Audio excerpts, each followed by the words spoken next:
Today we celebrate the feast of St. Mark, the Evangelist, the Gospel writer. Most of what we know about Mark comes directly from the New Testament. He is usually identified with the Mark of Acts. When St. Peter escaped from prison, he went to the home of Mark's mother. Paul and Barnabas took him along on the first missionary journey, but for some reason Mark returned alone to Jerusalem. It is evident from Paul's refusal to let Mark accompany him on the second journey, despite Barnabas' insistence, that Mark had displeased Paul. Because Paul later asked Mark to visit him in prison, we may assume the trouble did not last long. The oldest and the shortest of the four Gospels, the Gospel of Mark, emphasizes Jesus' rejection by humanity while being God's triumphant envoy.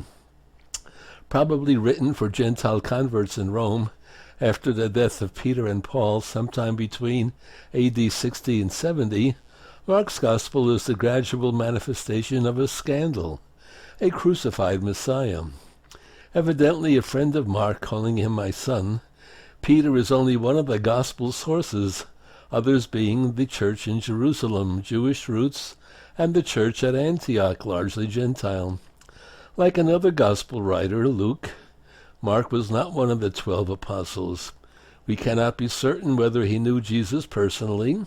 Some scholars feel that the evangelist is speaking of himself when describing the arrest of Jesus in Gethsemane. Now a young man followed him wearing nothing but a linen cloth about his body.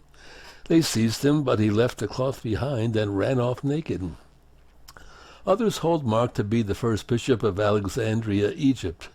Venice, famous for Piazza San Marco, claims Mark as its patron saint. The large basilica there is believed to contain his remains. A winged lion is Mark's symbol.